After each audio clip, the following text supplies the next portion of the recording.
There's a story from India about an emaciated tiger who's very close to giving birth. She's pregnant and she's really exhausted to the point of being this close to death.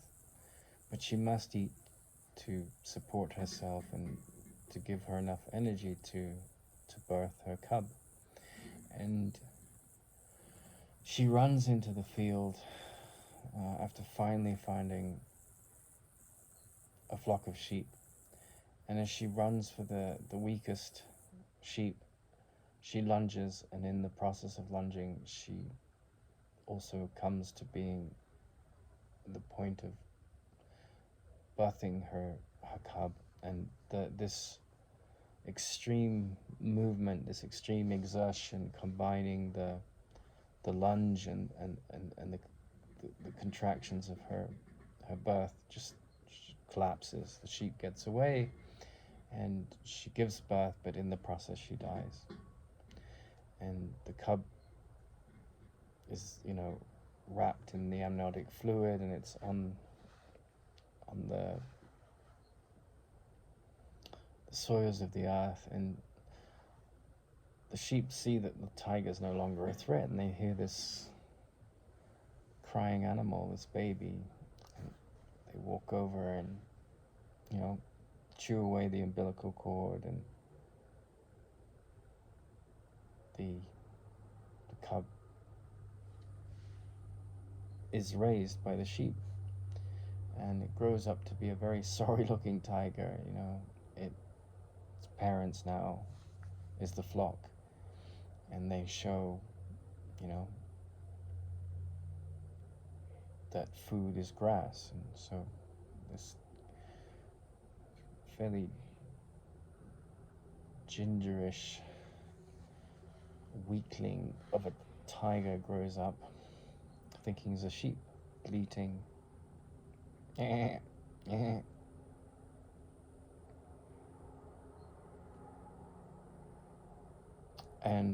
he's kind of green in color because he's eaten so much cellulose.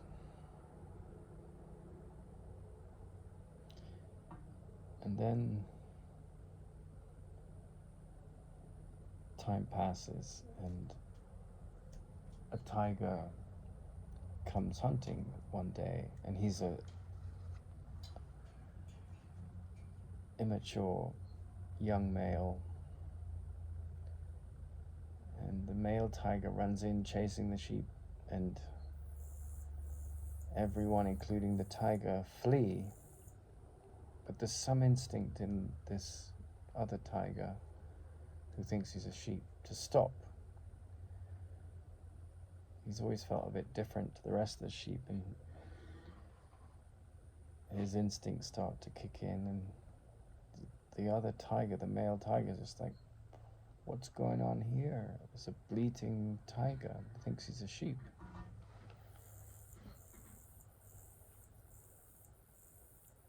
And the male adult tiger, he has some sense of what's going on. He sees something's amiss, something's afoot, and he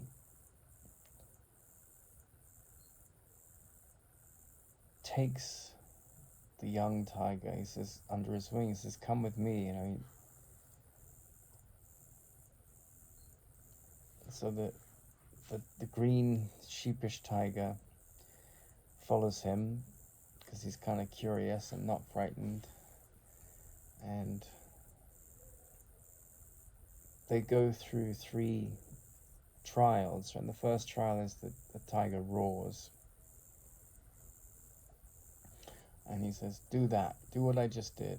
So the sheepish tiger, and he says, no, that's not what you are, roar.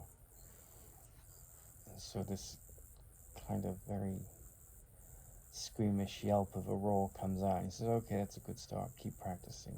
And then the second thing that the adult tiger does is he takes him to a fresh kill. Like he's had another kill and he goes back to it. He got bored of that, but there's still meat on it.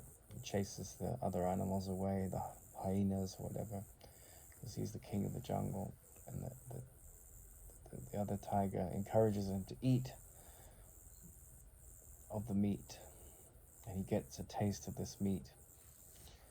And he says, well, that tastes better than grass, this young tiger. And he starts to get in attunement with his deeper nature, which is his real nature.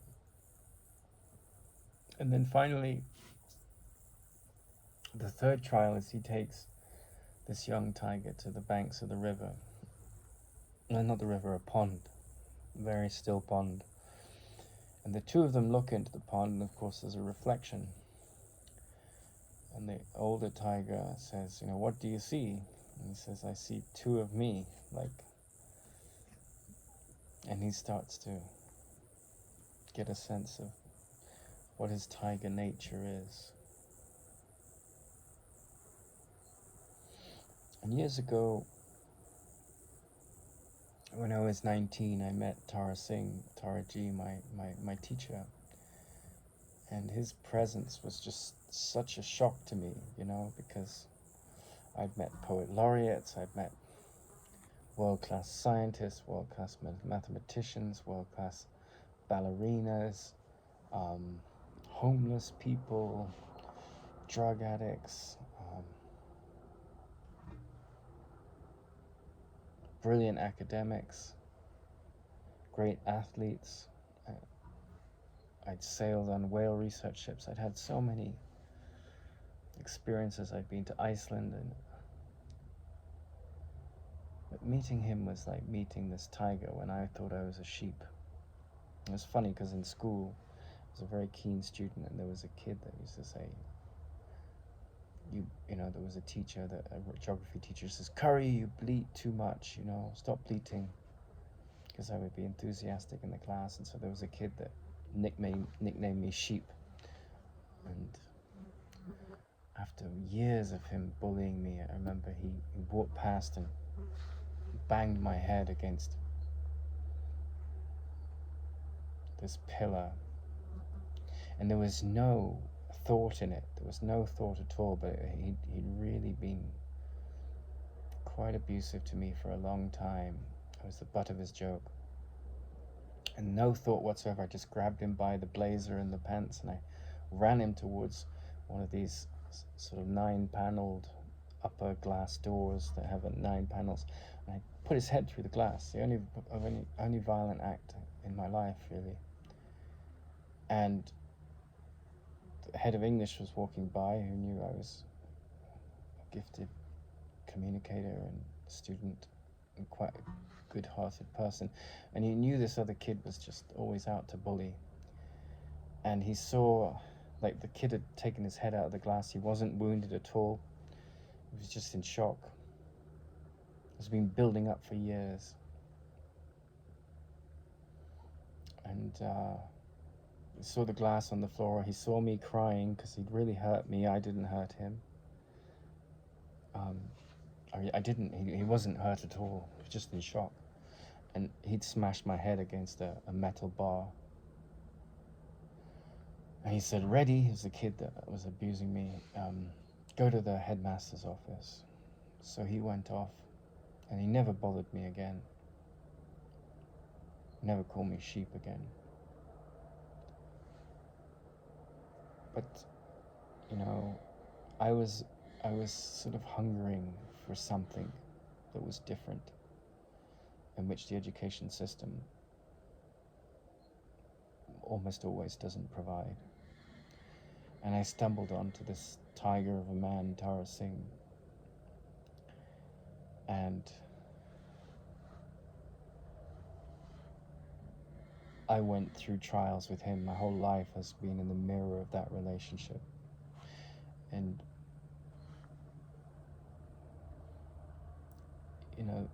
most human beings, when something strange happens, the immediate response is fear. Oh, what will they think? Oh, what will the neighbors think? Oh, what will this happen to my reputation? And if you think about that, because that's a truth, you see that every day, you see that in the neurotic mind all around you. Even if you're not neurotic, to see it is to know what neurosis is. And that's the end of it for you. So that's the beginning of fearlessness.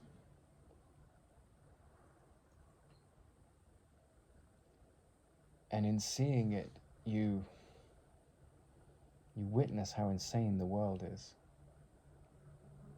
how insecure it is, and how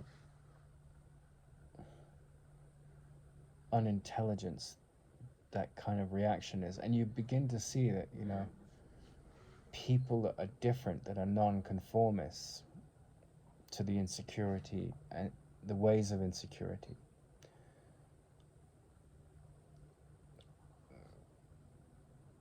they'll always, be listening to a different drummer. And I met him, and he said to me, "You remind me of myself as a young person, You'll never settle for second best, and it will make you or break you." And that's actually what his mentor said to him when he was about my age. He could see it in me. And one of the things I've witnessed is that this quality of roaring, of tasting the meat, of looking in the mirror of self to see one's true nature, all beliefs have to be dropped. And the capacity to listen has to be awakened. Because, you look at the educated and the successful, often they're a slave to a corporation or a system. And wisdom is really not about education. It's about undoing.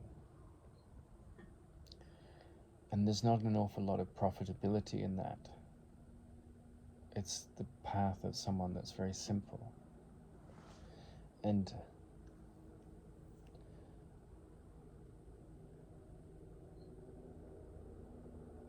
the mind can be so clever, it can be so inventive, and that can work in two ways. It can build up the ego, or it can support dismantling of the ego.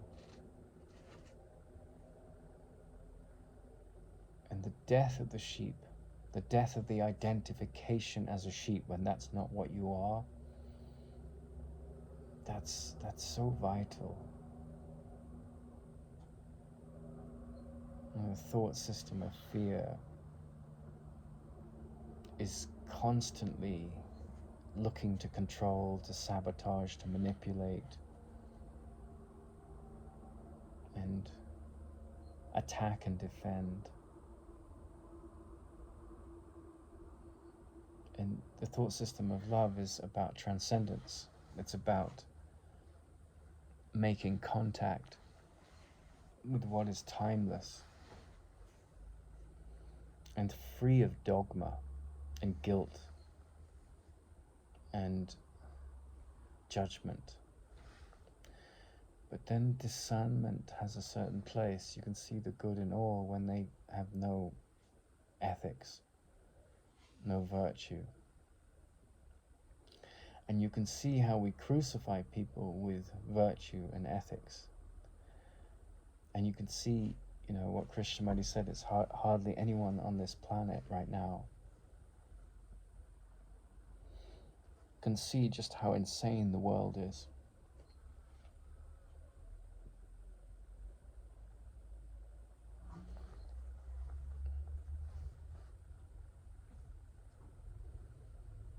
And I went through a series of experiences in the last couple of years where I was quite impacted by chronic fatigue syndrome. But I also, had this incredible inspiration that came to me around profound revelations related to physics. And they didn't come from a place of insecurity. They came from a very beautiful set of inspirations. And it was really interesting because those experiences were not phony. They were profoundly authentic and very deep. They related to how gyroscopic forces can be used to handle the challenges related to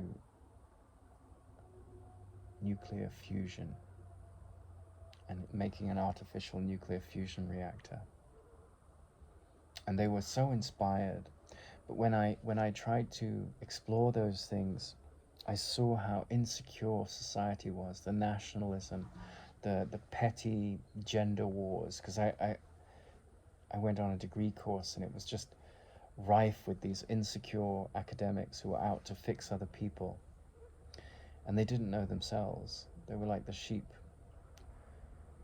the tiger that thought he was a sheep. And none of this is said with any judgment. It's said with the discernment that the insecure are incapable of seeing how they're driven by insecurity.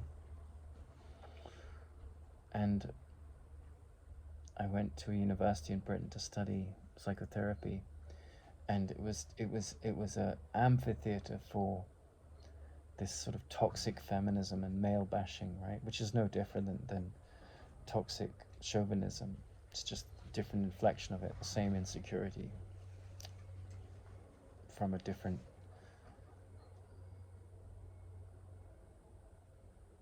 association with a different kind of body, but just the same pettiness, the same mediocrity. And then when I went to the mathematician, that I had some insights, had inklings into the areas of mathematics and topology and elsewhere that were really important to this problem with gravity. I was treated like a pariah by the daughter. I was treated like I was someone. And when I shared this passion and calmly with people around me that were close to me, I was viewed in the most insane way. And the same with my family, you know, I was totally misunderstood. And the sum total of the experience was that, you know, I had to depart my country, I had to depart the university, I had to file a complaint with the university. And I went to a friend's in Canada because that was the only place I could think that I could be safe, because I knew he would take care of me. I'd done a lot of work for him. And then his own challenges and issues kicked in after a couple of weeks, and another friend paid for a flight to Colombia, and I decided to come to Ecuador because I know the country. And I woke up, I took a bus across the border from Bogota. It's a 25-hour trip. And then another 2 or 3 hours, I went to a warm place. And where I'm sitting now is where I came to recuperate from all this insanity that was happening around me, all this neurosis. And I learned so many lessons from this, because I had this sense that, you know, I was up against the bleating neurosis of all these other tigers that thought they were sheep. And it wasn't my place to awaken them to their tiger nature, like Tara Singh had done that for me, because they weren't ready to hear that. It wasn't my job. I wanted him to show me that. I longed to meet someone like that. I didn't know that consciously, but when I met him, I was aware of it. And the lessons I learned was that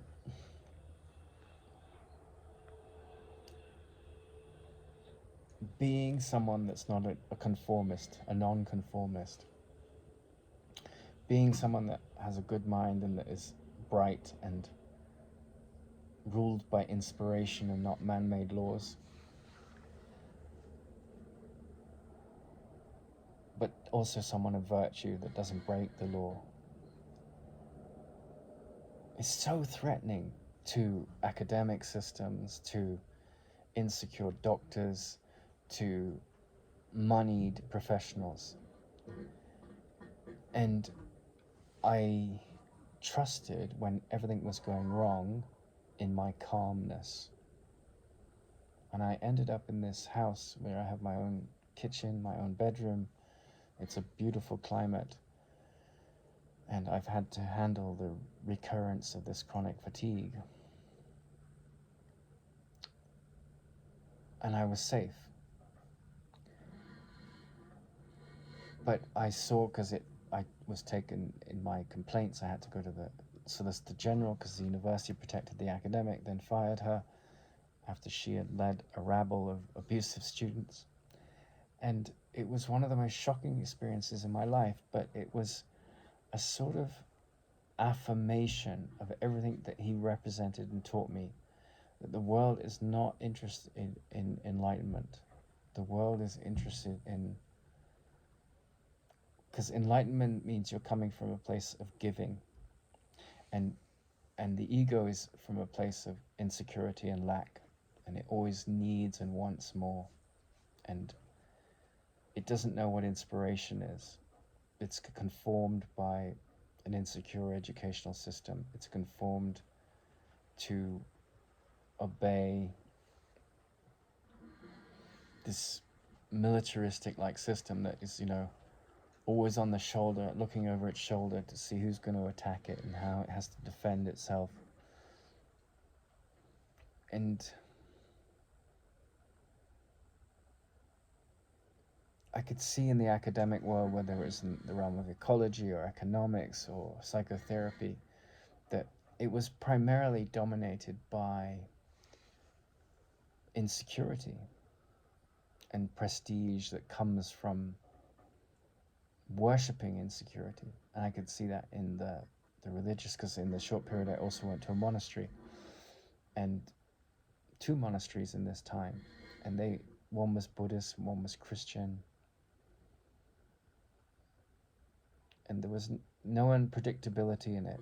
It was all very conditioned. And so there was no originality in any of it.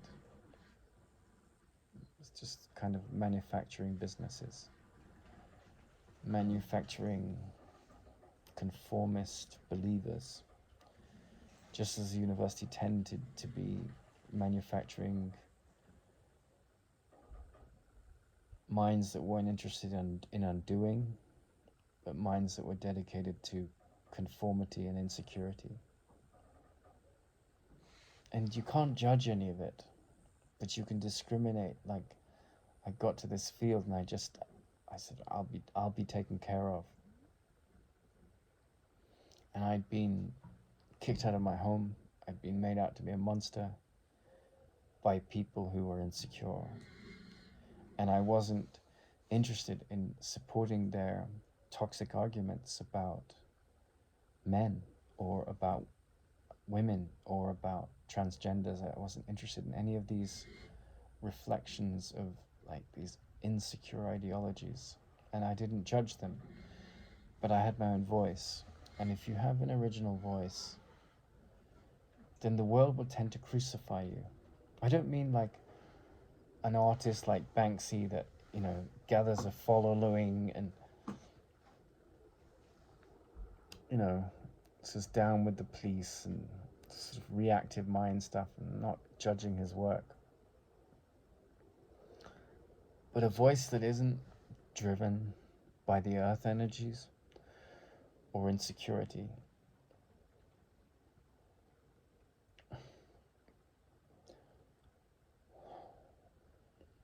but is fearless.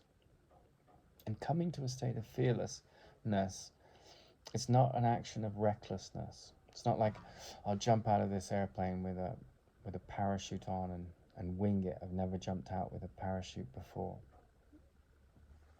That's just machoism attached to ego inflation. No, what I mean by fearless is there's this beautiful line by Parmenides, and the first line of his poem, and he says, the mares that carried me took me to the ends of where longing can take me, and on into the dark unknown, where the man who knows travels without fear. He kind of says this in his first line of his poem. And this is the father of Western civilization. And in a sense, that one line of a poem is the epitome of civilization. It's like all our technology, all our progress, all our advancement, that happens every generation. We go from Walkmans to iPods to iPhones to Spotify. It's just, those things change. There are temporal changes. But fearlessness, becoming the tiger, losing the illusion of the sheep, means dropping conformity, transcending these insecure movements, this hatred of the masculine, this hatred of the feminine,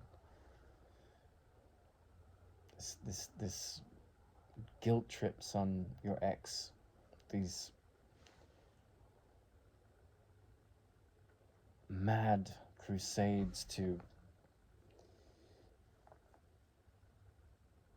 promote woke ideology or anti-woke ideology, just completely loses any contact with what is sane and not fragmented and not fear-based in the mind. And so you see, like, in the context of that, our education system, our education conveyor belt is so disconnected, generally speaking, from wisdom. I'm not saying that education doesn't have an important role in our life. It does. But not becoming a slave to the insecure economy of the ego. Not becoming someone who lacks virtue and integrity and is ruled by the neurosis, And it was so interesting to go through those experiences, because I saw the neurotic doctors, I saw the neurotic professors of psychotherapy, I saw the neurotic landowners, I saw the neurotic parents, I saw the neurotic, and it was just like, you could see how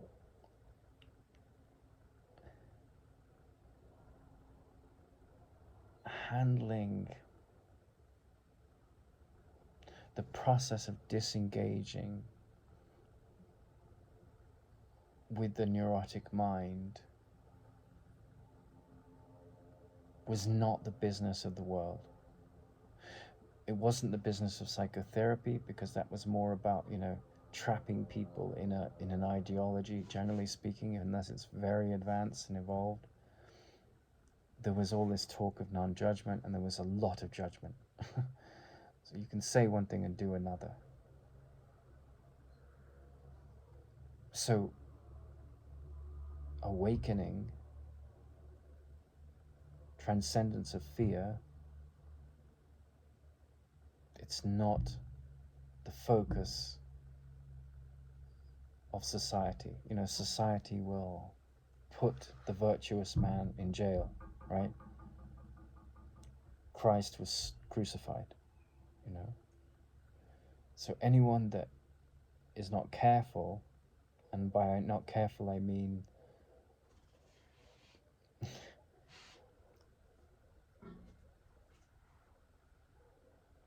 part of a story where these earth energies dominate and they don't react, and the earth energies don't like that and they take them out.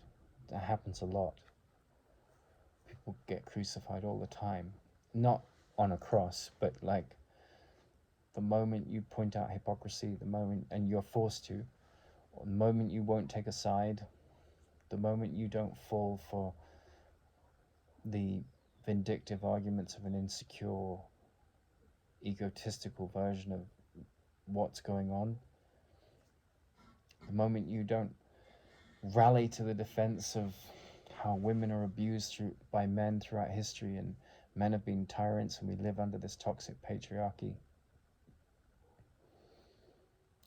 the moment you don't run to the defense of insecure masculine egos that want to belittle women,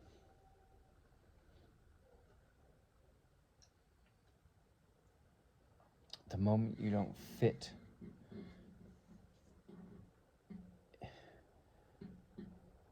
as a round peg in a square hole, and you honor the fact that you're not going to conform,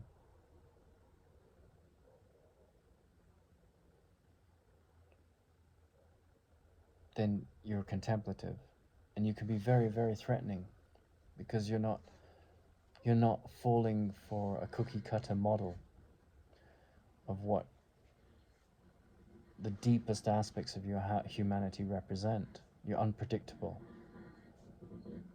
and you're following a path where you will not compromise.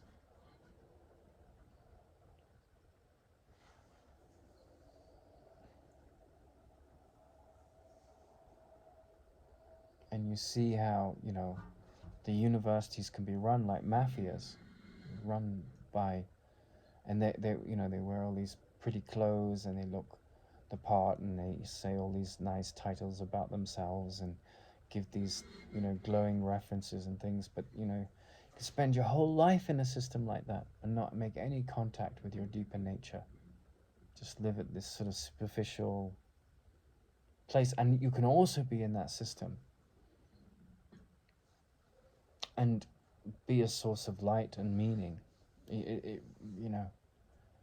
But more often than not, to be a source of light and meaning, you're not going to fit into the immoral behavior. And so you're going to have to find a path outside of that, cleverness and drudgery.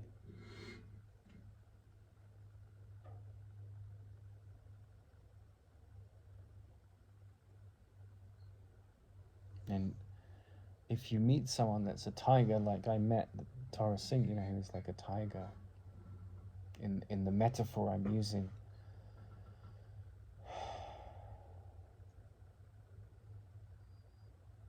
life is about listening to life. It's about listening to spirit. It's inspiration, listening to spirit. And you're going to find that an innovative, unpredictable mind, whether it's Einstein or Gandhi or anyone that doesn't settle for the arguments of the status quo, such characters are going to be very threatening. They're going to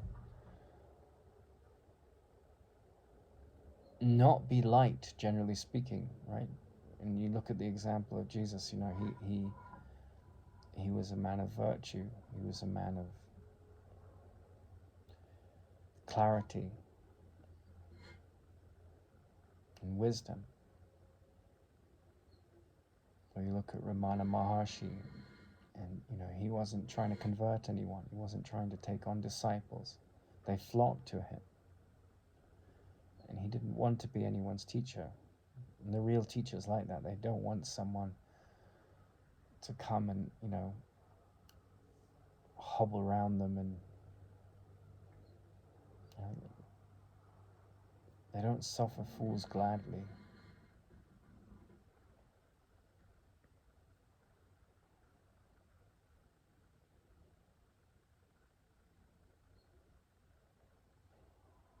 And I think it can be very challenging to operate in a system where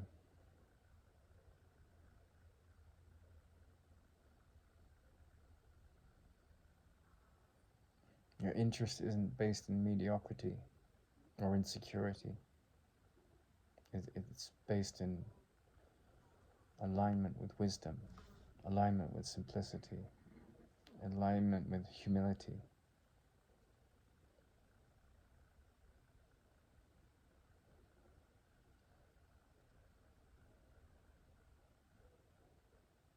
And so, when Krishnamurti said, there are very few people on the planet that understand the insanity of the world.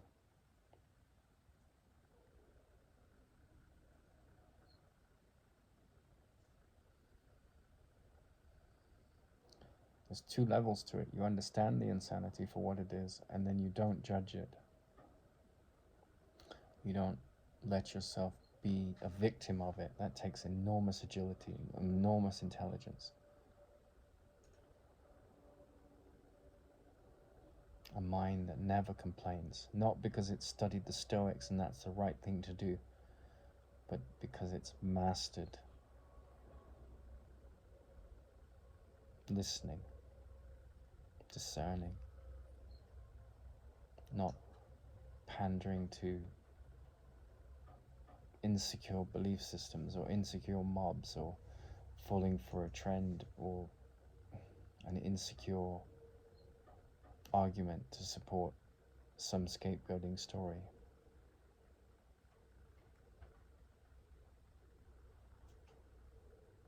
And you can see the kind of qualities that bring the roar of the tiger and the metaphor of eating the meat. And then you meet that character that, you look in the mirror of the still pond of your inner self and you see who you are in the reflection next to the character that's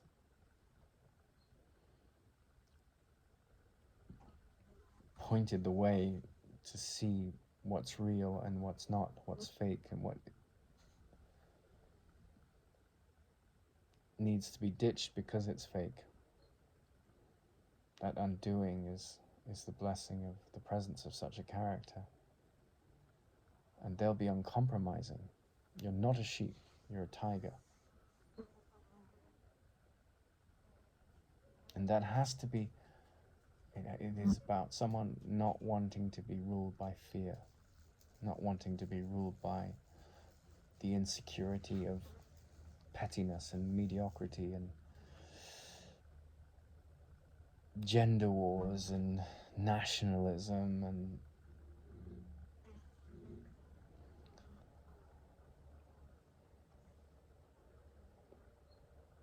neurosis. You can be a doctor without any neurosis. Hardly any doctor on the planet is close to that. So then you start to say, well, how do we end neurosis? And that becomes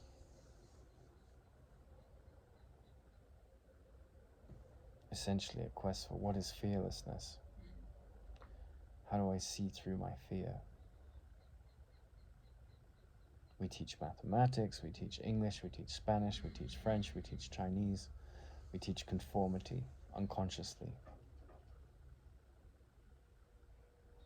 But a mind that is a light to itself is said, well, that's all externals. How do I end fear in myself?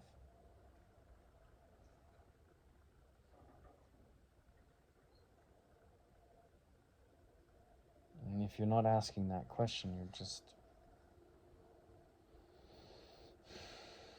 as Krishnamurti said, it's like you're a log on a river, just washed around, down and under, and by the full force of the river. Conformity of the great reactive mind, the insecure mind, to the turbulent full force of the river makes you into just a soldier ant, expendable, ruled by the insecurity of the system and its orders and declarations and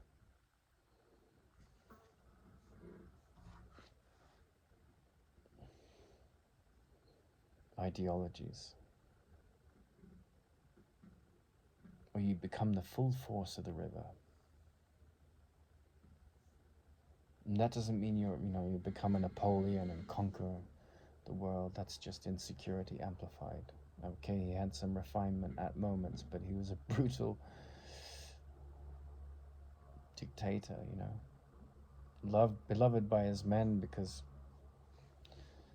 they conquered and conquered. They came from constant lack. We'll never have enough. We need to take over the world. I'll be the greatest emperor ever. No, by the full force of the river, I mean someone that is just content. There's a poet that says he was seriously happy. And you can fall in love and enjoy the enormous beauty of those relationships. But the deepest happiness means that it's not dependent on any external story. That's the full force of the river. Krishnamurti used to say, do you know what the secret of my happiness is? I don't mind what happens. Because he's not identifying with his story. He's living in the present moment. And all it takes is to meet a character like that. And you don't have to meet them in person. You can listen to a video or read a book, and the vibrancy of their integrity will smack you in the face. You can't walk away from it. You can't relegate it to something meaningless, because it's profoundly meaningful. It speaks to you at the deepest level.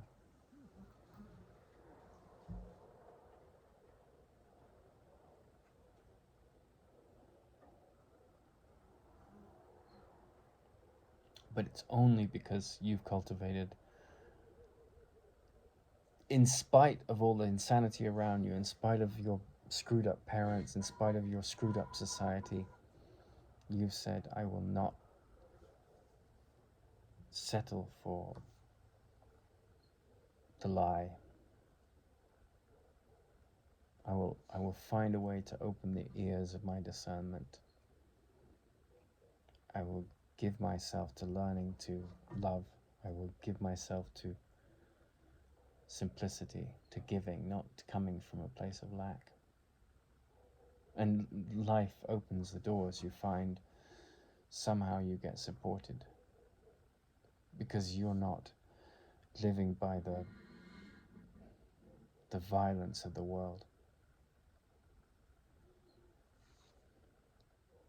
I remember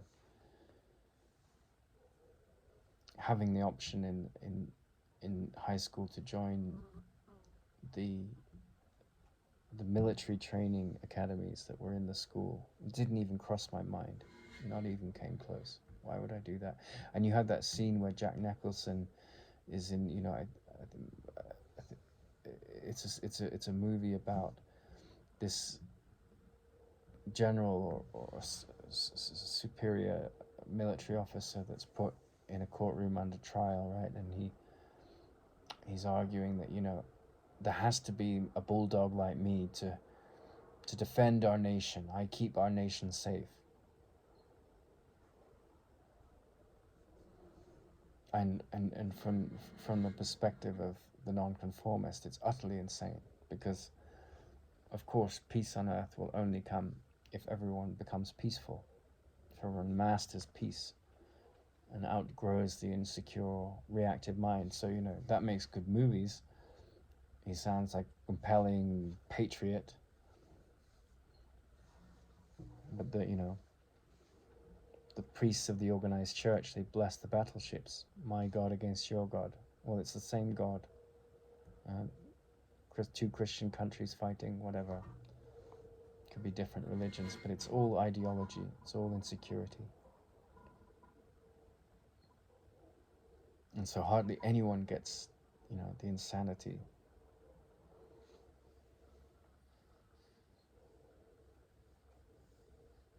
But if you're ripe. You have this urgency to see through it. Nothing can stop you. And if you're lucky enough to meet a character that has had that momentum as an abiding story in their world, in their life, they can support that process of weaning you off your lies.